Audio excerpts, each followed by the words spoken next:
que es diferente un paciente de... ¿Apareció la presentación? No, me parece que todavía, ¿no?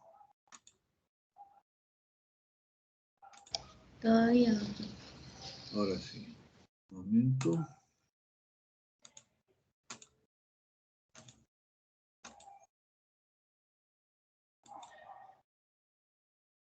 Ahora sí, me parece que ya está. Sí, doctor. Volvió a salir. Muy bien, entonces no es lo mismo un No aparece. paciente en emergencia que esté inestable, está crítico, que un paciente ambulatorio u hospitalizado.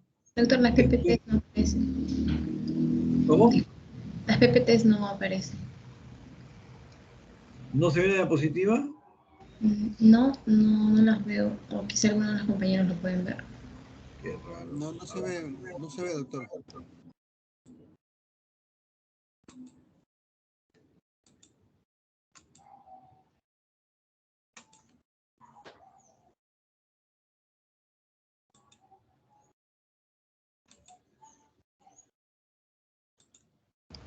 Debe haber aparecido. Ahora sí aparece. Ah, ya, sí, sí, no, es que estoy en una PC. La Mac, el comando es diferente. Bueno, entonces, no es igual un paciente en emergencia, inestable, crítico, que un paciente que está ambulatorio luego o hospitalizado después que pasó la fase aguda. La endoscopía en estos casos pues nos ayuda a diferenciar. Si hablamos de escenarios clínicos, esto es de una conferencia que hicimos hace poco de ecocardiografía, pero válida para lo que estamos hablando. En emergencia yo tengo básicamente 4 escenarios clínicos, diríamos semiológicos con relación fisiopatológica. Uno es dolor torácico agudo. Y probablemente ya están recordando ustedes que si estoy en emergencia, tengo dolor torácico agudo, tengo que tener en mente 3 condiciones. Síndrome coronario, síndrome aórtico agudo, embolia pulmonar. Si no pienso eso, el paciente se me puede morir y yo no sé de qué se ha muerto. Segundo escenario, dificultad respiratoria. El síndrome de falla cardíaca, definitivamente muy prevalente. Acá entra, pues, inclusive en disnea también entra embolia pulmonar, disnea súbita, asociada a dolor torácico. Hoy día me parece, o mañana tienen una clase sobre síncope y palpitaciones. Ayer que han hablado de arritmias, también muy ligado a síncope con alteraciones eléctricas. Y sonidos anómalos, presencia de soplos, definitivamente hemos conversado todo lo importante que es hacer un juicio fisiopatológico y cómo reconocer los soplos. Básicamente esto es lo que vamos a ver en emergencia. Luego de haber hecho un adecuado reconocimiento semiológico en cuanto a historia focalizada, estamos en emergencia, ocultación focalizada, pasamos a una técnica de imagen, la básica es la ecocardiografía, previamente puede ser el electrocardiograma y la radiografía de tórax. Si hablamos de insuficiencia cardíaca, las definiciones son de las más variadas. Tenemos la funcional, que es la clasificación de Nueva York, clase 1, clase 2, clase 3, clase 4. En palabras sencillas, clase 1, síntoma a gran esfuerzo. Clase 2, tenemos síntomas con actividades habituales, es decir, hacer compras, subir 2, 3 pisos. Clase 3, síntomas con actividades de la vida diaria, asearse, alimentarse, vestirse. Y clase 4, síntomas en pleno reposo. Por supuesto que hay una serie de criterios, pero si quiero reconocer rápidamente, no es igual preguntarle al paciente, señor, ¿usted puede caminar 3 cuadras? Sí. Puede ser que haya tenido disnea paroxística nocturna. Puede ser que tenga otros síntomas, pero no es igual si el paciente cuando se asea, cuando se viste, cuando se alimenta, ya tiene síntomas. Otra es la clasificación numérica en base a la fracción de eyección. La última referencia, esta es referencia del año pasado, fracción de eyección reducida, que es un número de función ventricular, menos del 30%, mínimamente reducida por debajo de 45 y preservada por encima de 50. Pero si yo tengo un paciente, por decir, insuficiencia mitral severa, y le digo que tiene fracción de eyección preservada porque tiene 0,55, en ese escenario 0,55 ya es por lo menos daño moderado de la función ventricular. Entonces tengo que saber yo qué enfermedad tiene el paciente, si estamos en un estadio A, B, C o D de falla cardíaca. Tengo que tener idea de qué etiología tiene mi paciente. ¿Es isquémico, es valvular, es infiltrativo, etcétera, etcétera? Todo esto es la semiología. Puedo tener una clasificación con base genética, que vamos a verla en la tercera clase de clasificación de Mogis. Básicamente cuando hablamos de enfermedad miocárdica primaria. Una clasificación cuando tengo en mente falla cardíaca avanzada, porque la avanzada tiene grados, esto es cuando ya está el paciente pues en espera o va a entrar a la lista de espera de trasplante cardíaco. Cualquier tipo de clasificación que yo intente hacer tiene una base fisiológica, fisiopatológica y obviamente semiológica, que si no la reconozco, pues así tenga todos los recursos, no voy a estar en capacidad de reconocer. Esto es también de una clase de eco, porque el eco me permite ponerle número a la función ventricular. Me permite reconocer alteración regional y estamos con enfermedad coronaria. Me permite reconocer las válvulas, lesión valvular. Me permite ver las características del músculo cardíaco, si es hiperrefringente o no, si está engrosado o no, si el corazón está dilatado, si no se contrae bien. Esto lo consigo con la imagen básica que es la ecocardiografía. Si hablamos algo de números, y mortalidad por causa cardíaca, definitivamente una estimación del 2008 al 2030, ascenso permanente. En este momento nos cayó la pandemia y la pandemia pues también está contribuyendo a mortalidad en términos de muertes. La mortalidad de causa cardiovascular no ha variado, incluso es mayor porque muchas condiciones que se manejaban en estadio precoz como un infarto, por la caída de la oferta de servicios en la pandemia o el temor del paciente a contagiarse, va al hospital cuando ya la enfermedad lo dañó en forma irreversible y se va a morir más rápido. Entonces no ha cambiado la curva de mortalidad.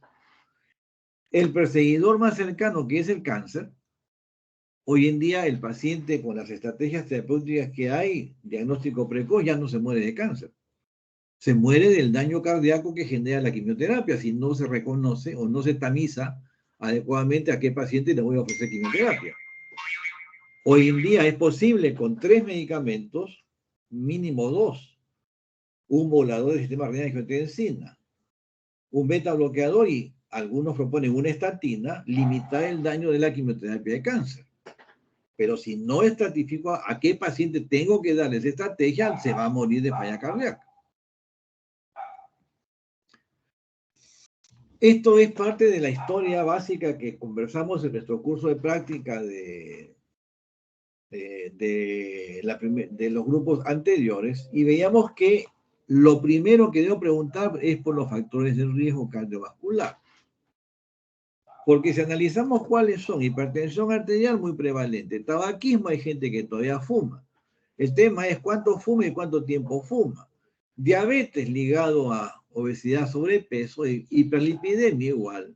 Hiperuricemia recientemente reconocido como un biomarcador de inflamación vascular y las estrategias que reducen el ácido úrico tienen algunos números como para considerar un posible beneficio. Obesidad. Basta preguntarle cuántos gordos han visto ayer por la calle para reconocer que es un problema prevalente. Y obesidad va de la mano con hipertensión arterial, con diabetes, con dislipidemia, con hiperuricemia. Y estas condiciones con infarto. La personalidad tipo A, que es el hiperreactivo, definitivamente muy importante, sedentarismo, ni hablar en esta época de pandemia, pero ya éramos sedentarios. La tecnología, por ejemplo, antes si uno quería, por decirles, Salí de vacaciones con la familia, había que ir buscando precios de una agencia a otra caminando. Ahora por internet yo pongo, quiero viajar tal día, pongo el día, me salen todos los aviones disponibles. ¿Cuánto tengo? $1000. O hoteles de $20, ¿no me salen? ¿Dónde se puede comer cerca del hotel? Restaurantes baratos. Todo está en la computadora. Ya no se camina. Entonces, y si le sumamos la pandemia, el sedentarismo pues campea hoy en día. Y el estrés, pues, ni hablar. Vamos a ver cómo impacta el estrés en la génesis de enfermedad cardiovascular. Estos factores son como lo que no se ve del iceberg. Lo que veo del iceberg, que es lo que hundió el buque en 1921, el Titanic, la punta del iceberg es la enfermedad oclusiva periférica que acaba una amputación, un infarto en miocardio que mata a 50% en la primera hora, o un accidente vascular cerebral que me deja una discapacidad. Pero si yo no veo más allá de la punta del iceberg, no voy a reconocer todo lo que está debajo del agua. Y vean ustedes que lo que está debajo del agua es pues notoriamente mayor que lo que se ve. Y lo que está debajo del agua es hipertensión arterial, dislipidemia, diabetes, factores hereditarios, obesidad abdominal, tabaquismo, sedentarismo, estrés, nutrición inadecuada. Nutrición inadecuada no solamente es la persona que es comelona, glotona, sino es la persona que no tiene recurso económico para acceder a una dieta saludable. Entonces, vean ustedes que hay problemas que tienen que ver inclusive con aspectos socioeconómicos. Y la interacción de estos factores altera el endotelio. La alteración del endotelio deriva en formación de placa aterosclerótica. La alteración de interacción de factores altera la inmunidad celular, se inflama la placa, se inflama el vaso, se rompe la placa y vienen los accidentes que vemos en la práctica clínica de emergencia o de los hospitales donde vamos a trabajar. Pero en atención primaria yo puedo reconocer estos problemas y evitar que el paciente llegue pues con los accidentes mayores. Esto es un extracto de una presentación que hicimos en el Congreso Mundial de Ecocardiografía en 2007. Al otro lado del mundo fuimos a Grecia. Esta es una arteria sana de un paciente de 47 años de edad. Vean ustedes, este es el espesor medio intimal carotídeo. Esta es una dama de 61 años que acudió para una cirugía estética, quería verse mejor, profesora de una universidad privada local. Y este es un caballero que trabaja en minería, deportista, recreativo, pero dislipidémico, fumador y no sigue tratamiento. La paciente tenía sus factores de riesgo no bien tratados y vean ustedes la carótida entre el sano y los que tienen factores de riesgo. Esto puede estar igual en las arterias cerebrales, las coronarias o en las femorales. Hoy en día hay mucha literatura que dice que el espesor medio intimal carotídeo no es útil, pero si yo no veo la carótida, no voy a identificar un paciente que tiene factores de riesgo y ya tiene de repente daño vascular severo como este señor. Y esta es una placa blanca. El mismo documento que dice que el espesor medio intimal carotídeo no tiene sustento, que no sirve, que no es costo efectivo, dice que cuando hay placas es muy útil. No voy a esperar que el paciente que se le engrosó la carótida venga con una placa concéntrica o una placa que se rompió, pero que ya me viene con hemiplegia. O un paciente que vino con un infarto y se murió a las 48 horas. Si yo pude detectar los factores que lo llevan al daño, puedo detectar el daño precozmente en el vaso y si no ataco agresivamente los factores de riesgo, bueno, voy a recibir pues al discapacitado o voy a firmar el certificado de función del paciente que llegó y se murió a las 48 horas porque ya la guía me dice que la placa sí sirve para calificar riesgo. Ahora, ¿qué recursos tenemos en nuestros hospitales? No tengo masivamente, por ejemplo, score de calcio, que dicen que es mucho más útil. Pero un score de calcio son más o menos equivalente a 250 radiografías de tórax. Un score de calcio cuesta mucho más que una ecografía carotidia para ver íntima media. Si yo tengo score de calcio y hago un tamizaje adecuado de qué paciente sí o sí requiere score de calcio, perfecto. Pero si es un paciente que tiene factores de riesgo, obesidad, que veo que es fumador, no tiene ningún síntoma, de repente no califica para score de calcio, pero sí puedo descubrir la enfermedad vascular silente. Esto está para analizar y ver si beneficia o no a nuestro paciente.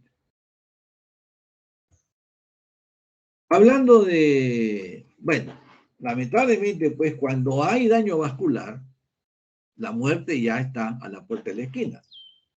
Es los colorcitos que están de moda ahora con la pandemia. Muertes por causa coronaria, muertes por causa cerebrovascular, y vean ustedes que en nuestro país tienen números comparables con Estados Unidos, con Canadá, con Europa Occidental, con Australia.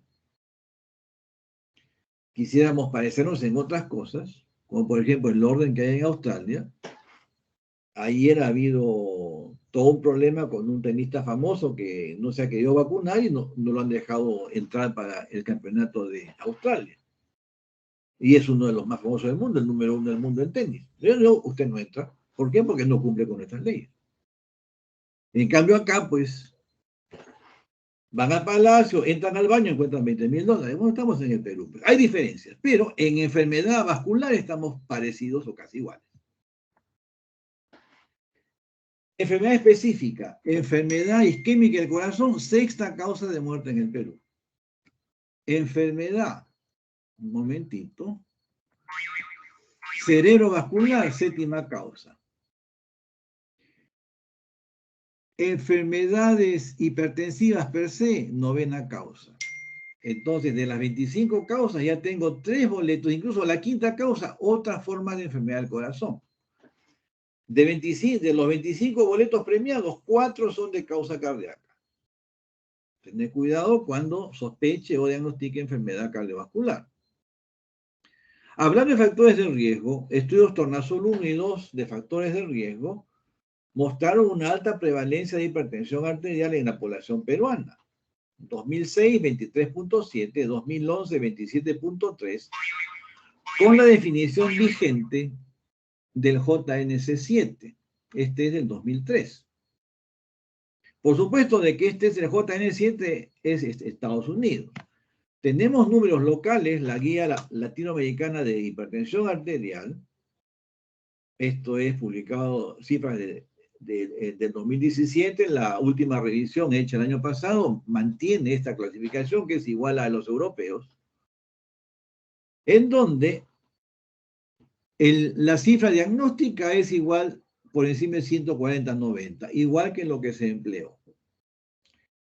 Pero si analizamos el cuadro, es un poco difícil reconocer los números. Les voy a enviar la referencia bibliográfica. Dice óptimo, menos de 120-80. Normal, de 120 a 129, 80-84. Normal alto, 130, 139, 80, 85. Al paciente, pues, ¿qué le digo? ¿Su presión es normal o no es normal? ¿Intervengo o no intervengo? Entonces, vean ustedes que hasta los documentos diagnósticos ya crean confusión. Si crea confusión al médico, imagínense, pues, al paciente. Y menciono esto porque la diferencia que hay en números en cuanto a riesgo de mortalidad cardiovascular, vean ustedes la diferencia que hay de 115 a 75 si la presión sube a 135-85. Si regreso a la definición, ¿por qué voy a esperar tener normal alto, que ya tengo el doble de posibilidad de morirme por hipertensión per se, si intervengo desde 120? Y vean ustedes que si intervengo desde 120, yo voy a reducir la mitad el riesgo de mortalidad. De repente no con un medicamento, pero sí con estilo de vida. Mayormente empezamos tratamiento por encima de 140-90 y yo tengo ya con 155-95, 4 veces más riesgo de morirme por enfermedad cardiovascular.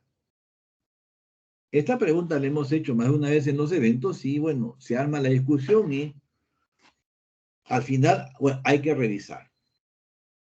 Y cuando preguntamos si los números de Europa o Estados Unidos son aplicables a nuestro país, al Perú, bueno, se arma una discusión más grande todavía. Entonces, trabajemos en cifras locales. Ya se está haciendo un esfuerzo regional, la Sociedad Latinoamericana de Hipertensión Arterial. Hay un grupo muy grande de profesores muy reconocidos de Ecuador, de Colombia, de Argentina, Chile, México, peruanos también que están trabajando en esto. En próximos meses o de repente en más de 2 años tenemos ya una guía local. Ni hablar si la presión ya es pues estadio 3 para el europeo o 2 para el americano, ya 8 veces la mortalidad, más que contundente. El problema es que la hipertensión arterial no viene sola. La hipertensión arterial viene con discapacidad. O sea, no mata al 100%, pero deja discapacitado a una buena cantidad de gente. ¿Y por qué discapacita? Porque viene pues con unos amigos que no son nada deseables, viene con malas costumbres como el tabaco, abuso de alcohol, obesidad, sobrepeso, problemas con la glucosa, problemas con los lípidos, dietas inadecuadas, exceso de sal. Entonces, si analizamos, muchas de estas características están presentes en nuestra población. Entonces, un solo parámetro que es la hipertensión arterial o va a matar a mi gente o va a dejar discapacitado a nuestros compatriotas. Entonces, pues, empecemos a valorar desde atención primaria la ictoscopía del paciente que viene con obesidad abdominal, preguntar por malas costumbres, porque vean ustedes que todas impactan en discapacidad. Seguimos avanzando. Si les pregunto qué cosa ven ahí, no sé si alguna vez les he presentado en otros eventos esto. Puede ser, pues, desde el ojo de un insecto en gran aumento. Puede ser una estatua. Pueden ser muchas cosas. Pero si el problema lo vemos completo, ¿qué es esto? O sea, es un caballero con obesidad abdominal. Esta barriguita tiene hiperactividad del sistema de renina-angiotensina, tiene alteración en producción de insulina, resistencia a la insulina, hiperlipidemia, incremento de ácido úrico. Entonces ese paciente tiene factores de riesgo y probablemente está así porque piensa que la presión es emotiva, porque en la familia la glucosa toda tenemos un poquito altita, doctor. La barriga no es por la chela, pues, doctor, no sé. Después hago deporte, doctor, todos los domingos y luego full vaso con los patas. Y cuando la cabeza me duele, un pedacito de captopril. Este es el esquema CS León que toma la pastilla cuando se le ocurre. Entonces, si escuchan ustedes estas frases, probablemente quien las va a decir tiene esteatoscopía. Y el paciente que diga esas frases con esteatoscopía va a acabar o con infarto, o sin pierna, o con hemiplegia, porque la enfermedad cardiovascular tiene génesis en los factores de riesgo y en la cultura poblacional que no reconoce los factores de riesgo. El término este de la presión emotiva es como decir que un chino es chino solamente cuando está molesto. El chino nace y muere chino. Igual yo nací con pelo crespo y hasta el último día voy a seguir siendo crespo. ¿Por qué? Porque mis genes son procedentes de África, algunos de ellos. Entonces, el hipertenso nace ya con una codificación genética que lo predispone. El password para que se manifieste, si hablamos en términos informáticos, es subir de peso, comer mucha sal, vivir estresado, y se manifiesta el programa que es la hipertensión. Y vean ustedes que en las ecuaciones de riesgo hay condiciones inevitables, no modificables como la edad. Yo no puedo, pues, quitarme 20 años, quisiera, pero no se puede. No se puede cambiar de género, pero sí podemos dejar de fumar. Y les voy a pedir que recuerden el número 7 en puntuación que se asigna al tabaquismo. Diabetes se le asigna 6. Hipertensión arterial se le asigna 5. Entonces, recordar, tabaco 7, diabetes 6, hipertensión arterial 5. Parámetros visibles y cuantificables con una cinta métrica simple: perímetro abdominal, perímetro de la cadera. Índice cintura-cadera mayor de 1.3, altísimo riesgo. En este ejemplo, lo normal es menos de 0.87. Algo inevitable, estrés psicosocial. Si el paciente le decía, señor, ¿usted tiene estrés frecuentemente o estrés permanente? Me dice sí, y la ecuación le da 3 puntos. ¿Usted se ha sentido triste o deprimido durante 2 semanas o más en los últimos? Todo el mundo va a decir que sí. 3 más 3 es 6. O sea, solamente estar estresado y estar en un estado depresivo es igual o casi similar a fumar. Igual a tener diabetes. O muy similar a ser hipertenso. Entonces, cuidado con no valorar el aspecto psicosocial, el aspecto psicológico de los pacientes. Y manejarlo pues con el psicólogo, con el consejero, con el, ahora le llaman coaching, que en buena cuenta es una persona que aconseja, orienta a un paciente a solucionar sus problemas que a veces son calificables como una tormenta en un vaso de agua. Si ponemos enter, vamos a ver pues que hipertensión, le sumo problema de tabaquismo, diabetes, el riesgo aumenta. ApoB son transportadores de colesterol. No se dosa esto, pero con un examen, con un parámetro sencillo que es restar al colesterol total, el colesterol HDL, calculamos el colesterol no HDL, que es el equivalente al ApoB. Se puede hacer sencillamente. Le sumo obesidad y vean ustedes riesgo de infarto. Cuidado. Obesidad. Y si le sumo estrés psicosocial, vean ustedes, pues el riesgo aumenta. Entonces, un gordito estresado, triste, lamentablemente está expuesto a una complicación mayor como un infarto. ¿Cuántos gorditos han visto ayer por la calle?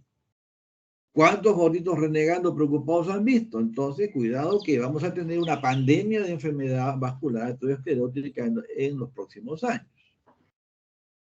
La suma de todos los factores pues asigna que la persona con estos números está en alto riesgo de desarrollar un infarto en los siguientes 10 años, que es desde el día que hago la ecuación hasta el último día del 10º año que dura la estimación de riesgo. Entonces, cuidado que podemos nosotros salvar una vida solamente con una buena historia. Esto es el continuum cardiovascular. Hemos hablado de factores de riesgo. Y el factor de riesgo hace que un vaso sano empiece a modificarse y aparezca una placa aterosclerótica. La pregunta obvia es, un paciente que yo le encuentro alteración de la pared antes de que sea placa, definitivamente ya está entrando en la línea amarilla, que es donde están los eventos. No voy a esperar que tenga placa, que placa anuncia riesgo de infarto. Vean ustedes acá, lo que no se mueve es lo que se ha perdido y nunca más se va a recuperar, un infarto no revascularizado. La anécdota es que este corazón dejó de latir 48 horas después que le hice el ecocardiograma. Hasta el día de hoy no late nuevamente, el paciente se murió. Si hubiese detectado precozmente los factores de riesgo, o hubiese detectado cuando ya había alteración vascular, hoy día estaría trabajando. En remoto de repente, pero estaría trabajando. Así está muerto. Si ocurre en otro territorio vascular cerebral, medio cerebro perdido. Esto fue lo que le pasó al cantante Soda Stereo, por una rotura de una placa proximal de la cerebral media. Entonces, nunca más pudo cantar. Si superan el evento, van a quedar con insuficiencia cardíaca y vamos a tener los caseritos en emergencia del hospital ingresando frecuentemente con edema agudo. Esto ya no es calidad de vida. Entonces, cuidado cuando hayan factores de riesgo, pensar que los vasos se están dañando. Si yo puedo estimar el riesgo con una ecuación, indirectamente estoy viendo un potencial remodelado vascular. Dependiendo la severidad de alteración de la ecuación de riesgo, estoy viendo un potencial accidente mayor. Que ni hablar, pues yo no quisiera que un familiar tenga este problema, ni este problema, ni este problema. Entonces, evitemos los problemas cuando aún están en fase silente. Estos son números del Registro Nacional de Infarto de Miocardio. Y vean ustedes que desde la cuarta década la prevalencia es importante, casi 30%. Más de la mitad de los pacientes tienen más de 60, bueno, los años pasan, pero vean ustedes que en el grupo de menos de 40 ya hay problemas. Recientemente hay el concepto de la igualdad de género, pues de que es medio, no sé, mejor no hago comentarios porque puede ser mal interpretado, pero la enfermedad, el infarto es inclusivo. ¿Por qué? Porque la mujer también se muere de infarto. Y vean ustedes que incluso en menos de 40 hay mujeres con infarto. De 40 a 60 ya es bastante importante. Bueno, más de 60 ya se perdió la protección de los estrógenos, pero vean ustedes que ambos géneros tienen problema vascular aterosclerótico. Cuidado, enfermedad que afecta a todo el mundo. Y si preguntamos qué es lo más frecuentemente asociado en nuestros pacientes que llegan con infarto, hipertensión arterial, obesidad, índice de masa más de 25.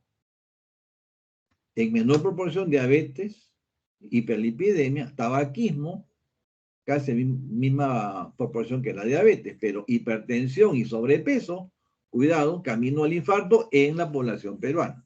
Estos son estudios, cifras de la Sociedad Peruana de Cardiología. Estamos en el Perú.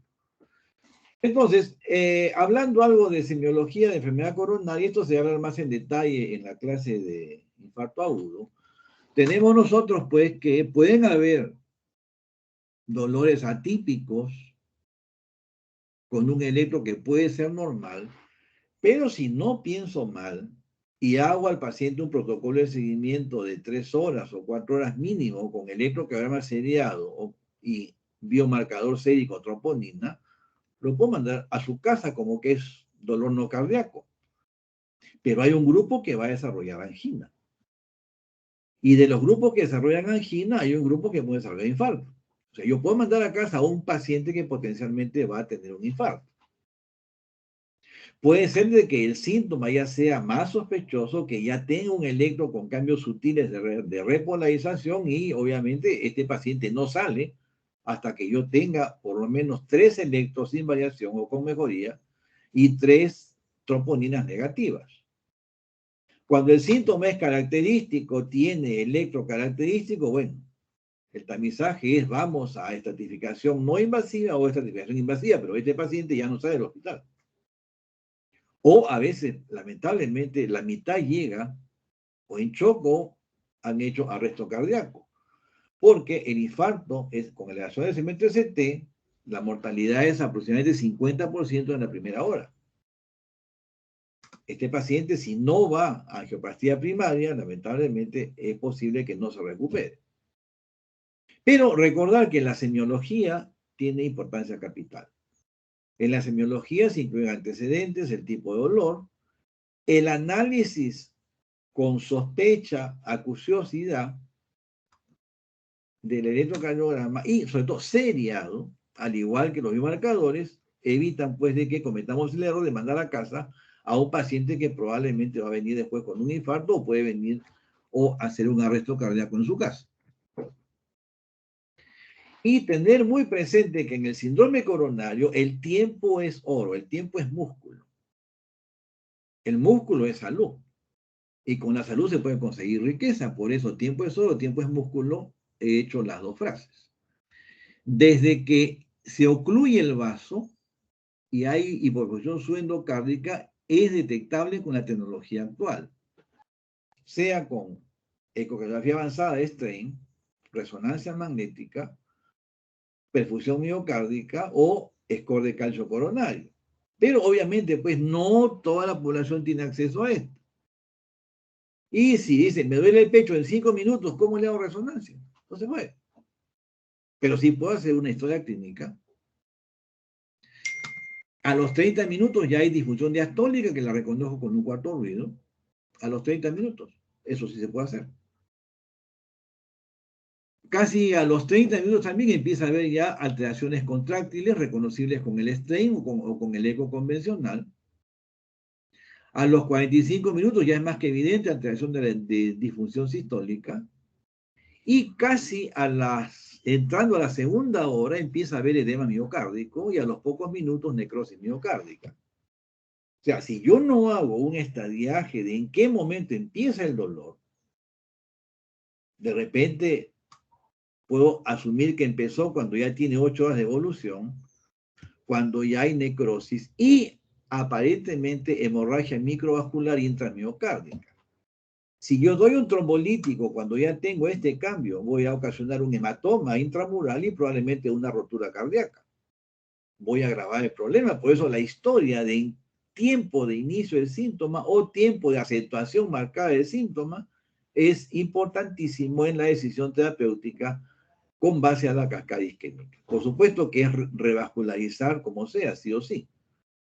Pero el trombolítico, que es la revascularización con medicamento, tiene sus riesgos cuando ya tengo necrosis miocárdica y hemorragia microvascular. Esto se va a ver más en detalle en la clase de síndrome coronario agudo, pero es bueno que tengan el concepto de que tiempo es músculo y que semiológicamente el cuarto ruido o la congestión pulmonar, porque empieza a haber elevación de la presión de llenado, podemos nosotros pues ir tamizando en qué momento estamos. Puedo trabajar yo en un sistema de ambulancias, en un hospital con capacidad, sin capacidad resolutiva, o una capacidad que tenga capacidad resolutiva. Capacidad resolutiva significa que pueda hacer una angioplastía primaria, o sea, abrir la arteria por intervencionismo. Si estoy en la ambulancia, antes de los 10 minutos debo tener ya el electrocardiograma, en donde sea, 10 minutos, y haber reconocido los cambios típicos de infarto. Si lo reconozco en la ambulancia, el concepto actual de las redes de infarto, así como este programa Waze de los taxistas, las ambulancias tienen un programa en donde está mapeado dónde hay un hospital o clínica con la sala de hemodinamia disponible. Y automáticamente vamos al hospital que tiene la sala hemodinámica disponible. Y el paciente supera emergencia y pasa de frente a sala hemodinámica, porque ya va con un diagnóstico. Si no hay cercanía o factibilidad, se puede aplicar un trombolítico en bol, ¿no? El tenecteplase, y mientras llegamos al hospital, el trombolítico va abriendo el vaso. Si yo no tengo intervencionismo y no tengo posibilidad inmediata de intervencionismo, por lo menos fibrinolisis, sea en bol o en la ambulancia o en infusión, alteplase en el hospital. Pero vean ustedes que antes de los 120 minutos yo debo ya estar reperfundiendo al paciente. Y si hay angioplastía, antes de 90 minutos tiene que estar entrando el catéter. Si el hospital tiene capacidad resolutiva de frente a sala hemodinamia. En nuestro país se está trabajando en la creación de una red de infarto, está liderada por el Hospital Sabogal, está participando el MINSA también, nuestro hospital, el doctor Sánchez es parte del equipo que se está desarrollando la Red Nacional de Infarto. Esperemos que en unos años tengamos la capacidad de ofrecer lo que ya hay en otros países, porque es una pandemia la enfermedad vascular aterosclerótica. Muy bien. Si hablamos algo de electrocardiograma básico, hay una correlación entre alteración vascular y alteración electrocardiográfica. Un vaso normal va con un electrocardiograma normal. En el electro tenemos que reconocer 3 fenómenos eléctricos, como ya mencioné: actividad auricular, ventrículo, nutrición y condiciones de trabajo del ventrículo, visto un electro con connotación semiológica. Si el vaso se va afectando por depósito de colesterol, calcio, fibroblastos, etcétera, etcétera, y no se modulan los factores de riesgo, la enfermedad avanza y el electro se modifica, pierde voltaje en la onda T, se hace plano el ST y hay correlación entre alteración vascular, modificación del electro. Hago la salvedad que las damas pueden tener onda T de bajo voltaje en ausencia de enfermedad arteriosclerótica. Por eso es que hay que ser muy acucioso con los antecedentes, con los factores de riesgo en las damas. Pero si hay factor de riesgo y hay cambio en el electro, pensar de que el problema está dentro del vaso. O puede ser también un remodelado excéntrico, que no va a dar síntomas. Pero cuando hay un accidente de placa, que es un blanco terapéutico, acá se usa antiagregantes, ¿no? Aspirina, clopidogrel, prasugrel o ticagrel. En que enfermedad coronaria se va a hablar un poco más en detalle y obviamente en práctica también. ¿Por qué? Porque la plaqueta forma el trombo blanco. Pero no se queda acá el problema, sino que se activa la cascada de coagulación, así como cuando le pagan a los jubilados en los colegios, o les pagaban antes, y iban los vendedores de billetera, vendedores de desayuno, los ladrones. Abuelito, lo ayudo, y se acumulan los agresores. Los agresores es el coágulo que se forma dentro del vaso, que puede ocasionar una oclusión parcial y voy a tener cambios en el electro típico del síndrome sin elevación del segmento ST, como ven acá. Un infradesnivel del segmento ST y una inversión de la onda T con una onda simétrica profunda, como las gaviotitas que dibujamos cuando estamos en el nido. O, dependiendo la intensidad del estímulo de la cascada de coagulación, o vasoespasmo del área sana del vaso, oclusión total del vaso. Oclusión total es síndrome coronario agudo con elevación del segmento ST. Ya es muy diferente. Acá sí o sí tengo que abrir el vaso en el momento. Si no, me quedo sin corazón o me quedo sin miocardio. Si no revascularizamos necrosis miocárdica como expresión, presencia de onda Q, y a los 7 días, eso es que están llamando, no es para cardiología. Si a los 7 días el ST no ha descendido, significa que la zona infartada se está dilatando, formándose un aneurisma ventricular. Entonces, yo no estoy en el corazón, pero solamente ver el electro puedo decir, lamentablemente, onda Q, músculo necrosado. ST elevado después de una semana, aneurisma ventricular. Onda QT negativa, cicatriz posinfarto. Hablando de electro, tenemos que hablar ahora del concepto de las derivaciones vecinas. ¿Qué significa en buen romance? Que cada arteria, como ven acá, descendente anterior con letras azules, circunfleja con letras rojas, coronaria derecha con letras amarillas, tiene un territorio identificable en el electrocardiograma. Si yo veo los cambios de los dibujos, infradesnivel o elevación del ST en las derivaciones B1, B2, B3, B4, marcadas en azul, sospechar compromiso de arteria descendente anterior. Si se va hasta B5, B6, probablemente es una descendente dominante, o puede ser que sea algo más serio. Observen ahora en rojo, de 1 a BL, B5 y B6, arteria circunfleja. Si yo sumo azul más rojo, tronco de coronaria izquierda. Cuando hay oclusión del tronco de la coronaria izquierda, voy a tener cambios 1, L, 5, 6, B1, B2, B3, B4. El concepto es que cuanto más derivaciones tengan cambios, el infarto es más extenso, porque vean ustedes todo el territorio que se perdería si se compromete el tronco. La coronaria derecha tiene D2, D3 y ABF. Pareciera ser de que es menos la magnitud, pero recordar que la coronaria derecha da irrigación a todo el ventrículo derecho. Entonces, cuidado que es la cavidad que abastece de sangre al izquierdo para que el izquierdo genere un buen gasto cardíaco.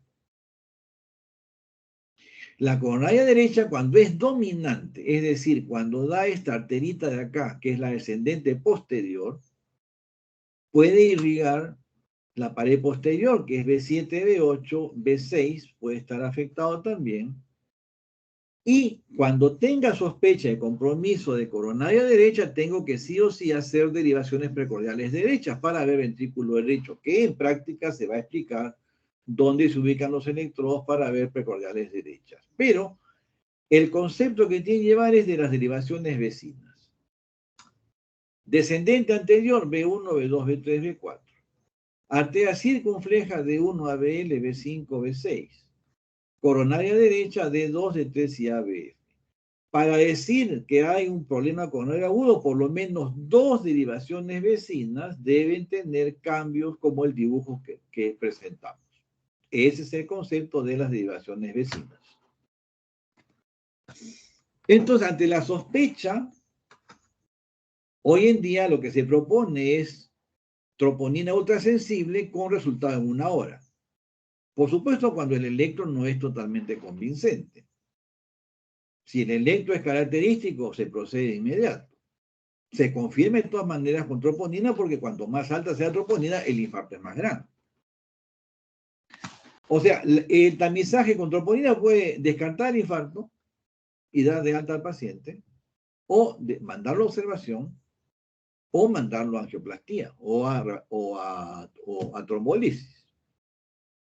Pero si el paciente tiene factores de riesgo, llámese hipertensión, diabetes, colesterol, así le dé de alta, yo tengo que citarlo para una prueba de esfuerzo, para un score de calcio coronario, o una angiografía si la prueba de esfuerzo sale positiva o el score de calcio sale demasiado patológico.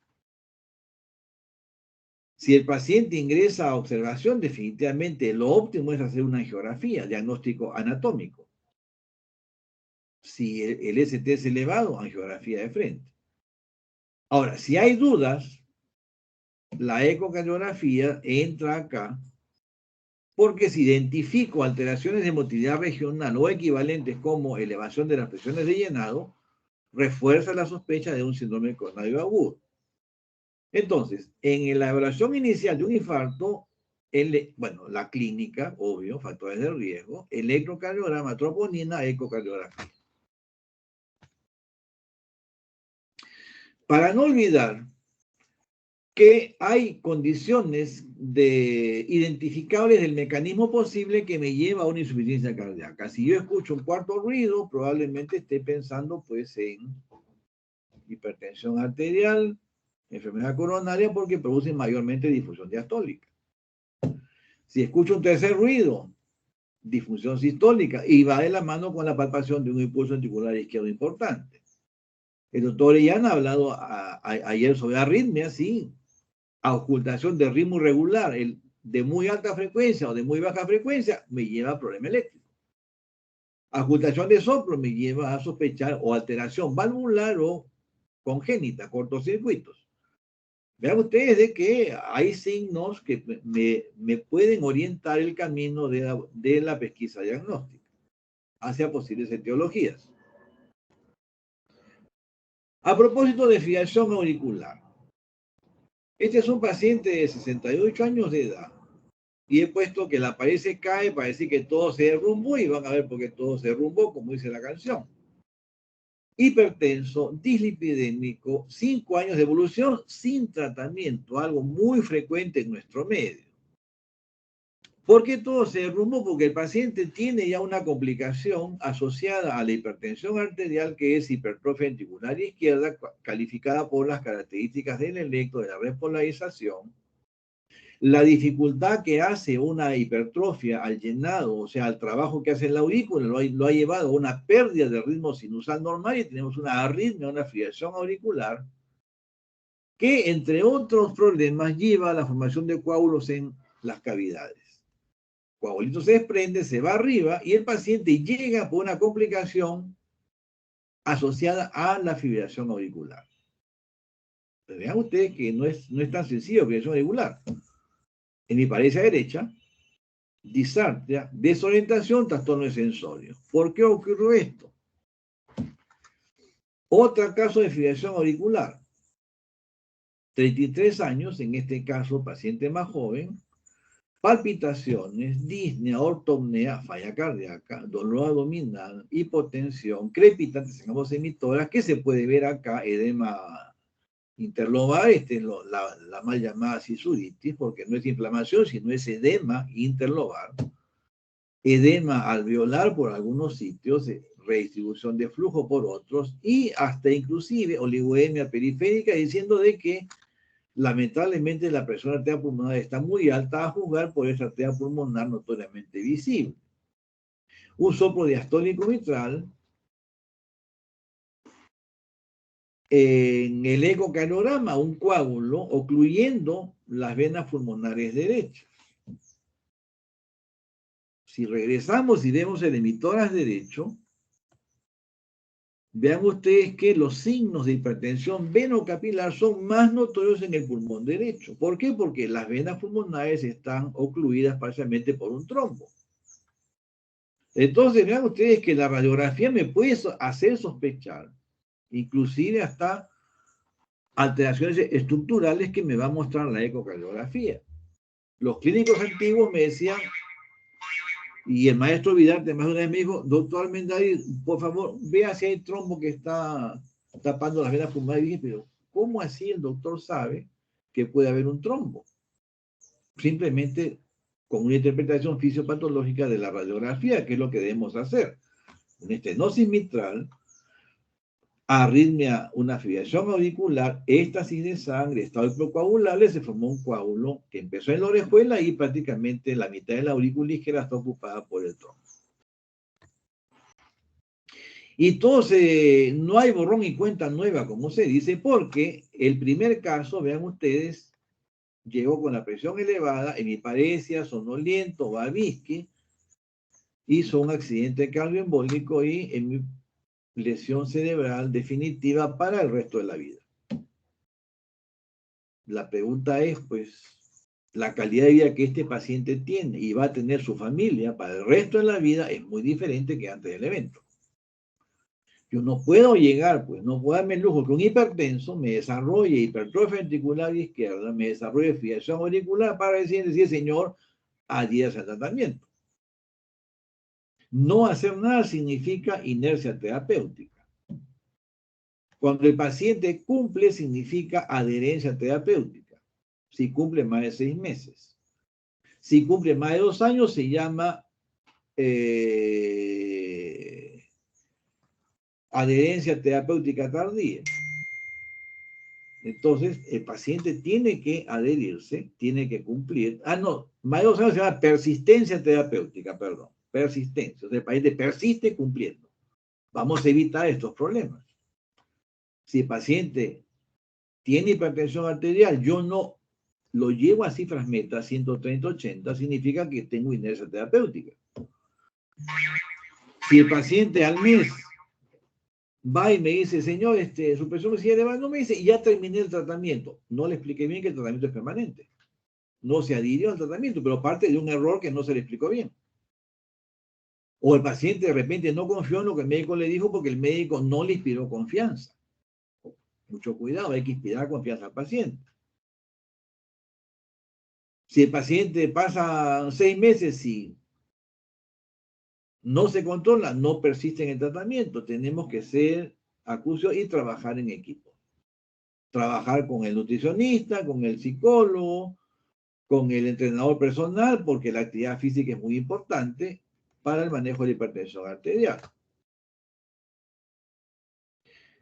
Ya casi para terminar y hablando de obesidad, este es un paciente de 33 años, paciente se puede calificar como joven, obesidad con índice más de 42, pues es una obesidad mórbida. Ingresa a Trauma Shock, que es la unidad donde vemos a los pacientes críticos con una cetoacidosis diabética. La glucosa, ¿en cuánto estaba? 1210 miligramos de glucosa. El paciente prácticamente tenía miel en la sangre. Esto, como ustedes saben, pues genera una gran deshidratación. El paciente va con una poliuria, llega con acidosis severísima, llega con un pH cercano a 6.9, 6.90 y tantos, casi incompatible con la vida. Y el tratamiento significa un aporte de volumen, pues muy agresivo, para lo cual tiene que colocarse una vía central, como ven acá ustedes. Es un catéter que está en la aurícula aérea. Cuando nos llaman, el paciente ya estaba 2 horas en trauma shock. Vean ustedes el panículo tremendo que tiene. Es un paciente, pues, súper obeso. La placa, de repente, si el doctor Mantilla la ve, va a decir no hay enfermedad en los ápices porque es una placa antero-posterior con un paciente crítico en emergencia. No es la posterior-anterior convencional. Por eso el juicio si hay o no cardiomegalia como que no es tan válido. Pero sí hipoflujo porque el paciente está severamente deshidratado. Se le está aportando fluidos y nos llaman a las 2 horas porque la radiografía cambió. Y encontramos esta imagen cuando llegamos a hacer la evaluación. Y el intensivista me dice, yo digo, doctor, pero yo no soy endocrinólogo. No, me dice, quiero ver cómo está la función cardíaca. Un paciente obeso de 142 kilos, armónicamente distribuidos en 1,60 m de estatura, pues era un examen más que desafiante, encima con gran interrespiratorio. Y la pregunta es, ¿qué parámetro desea usted, doctor? ¿Quiere ver la función ventricular izquierda? ¿Quiere ver la función ventricular derecha? ¿Desea ver si hay alguna complicación mecánica o quiere ver cómo están las estructuras vecinas? Quiero ver todo, doctor. O sea, un examen completo. En trauma shock, con un paciente muy difícil, con un equipo portátil. Entonces, el desafío diagnóstico también depende mucho de el juicio clínico que hago. Yo no sé qué hay acá en este pulmón, pero si en mi examen no incluyo estructuras vecinas, el diagnóstico probablemente no va a estar completo. Y tengo que ir pensando cómo me ingenio para detectar qué hay en esta radiopacidad en el emitor derecho. A lo que se puede ver el corazón se ve la aorta, la aurícula izquierda, el ventrículo izquierdo, el ventrículo derecho, de tamaño normal e incluso cavidades pequeñas. Una vista apical de 4 cámaras porque se ve ventrículo izquierdo, ventrículo derecho, aurícula derecha, aurícula izquierda, muestra un corazón prácticamente de dimensiones, proporciones, forma y función normal, excepto la aurícula izquierda, derecha que se colapsaba por momentos, pero muy, muy sutil el signo. Y aparentemente el septum interauricular, a pesar de que la aurícula está pequeña, ligeramente desviaba hacia la izquierda. ¿Por qué es la pregunta? Si la aurícula está chica, ¿cómo puede ser que el septum interauricular se desvíe hacia la izquierda? Probablemente estructuras vecinas, pero al menos el corazón está bien. El examen pudo terminar aquí y yo decir función ventricular izquierda normal, función ventricular derecha normal, hasta luego, me voy, pero ¿qué hay en el emitor derecho? Le estaban aplicando parte de la medicación endovenosa, este es el emitor derecho, acá tenemos el hígado, esta es la cavidad pleural derecha, esto es ausencia de señal de ultrasonido hasta que no se muestre, esto es líquido. Y me parecía ver una imagen como un filamento acá, como una manguerita. Y bueno, no capté porque la inyección fue en bolo, de la manguerita salió como un humo. Y dije, bueno, acá está el diagnóstico. Pedí 2 jeringas con solución salina, agitamos el suelo salino y lo inyectamos tratando de opacificar las cavidades derechas, porque si me dicen que el catéter tiene que estar en la aurícula derecha, la solución salina agitada tengo que verla en la aurícula derecha y en el ventrículo derecho. Veamos lo que pasó. Entonces, en esta cavidad, ventrículo derecho y aurícula, tiene que ponerse blancas, totalmente blancas. inyectamos la solución salina, ni una gota de contraste, que se ve como unos puntitos blancos, como burbujas.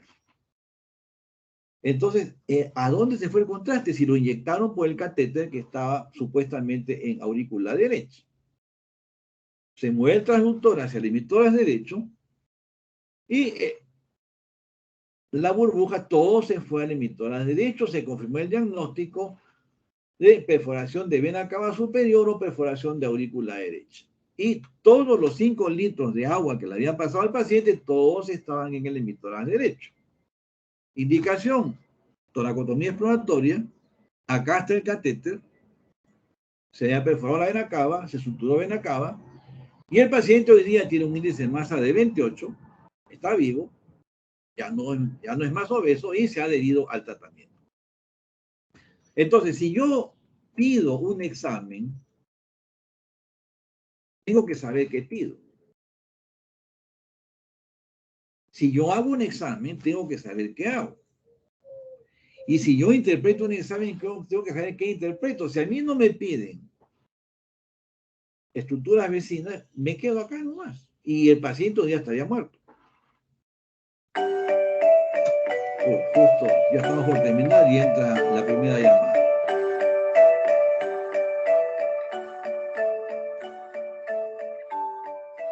Bueno, vamos a terminar, me faltan 2 diapositivas, entonces, paciente a sala de operaciones, hoy día está libre. Bien, como conclusión diremos que el síndrome clínico de la enfermedad cardiovascular es insuficiencia cardíaca. Dependiendo de qué válvula o estructura afectada, hay una cámara que sufre el impacto hemodinámico. Existen signos característicos de los mecanismos patológicos de cada tipo de lesión, sea estenosis valvular, rejuvenación valvular, cortocircuito, isquemia, cualquier mecanismo fisiopatológico. En todos los pacientes con enfermedad cardíaca se debe evaluar el compromiso del circuito menor, pues tiene implicancia pronóstica. Y cuando no tenemos tecnología para el diagnóstico, nuestros 5 sentidos son la mejor herramienta y lo más importante. Bueno, voy a terminar porque tengo que hacer una consulta. En 15 minutos comenzamos con la práctica. Voy a enviarles en PDF el resumen de la reunión. Gracias, doctor. Le contesta el doctor Armendáriz de Teleatiendo. Dígame.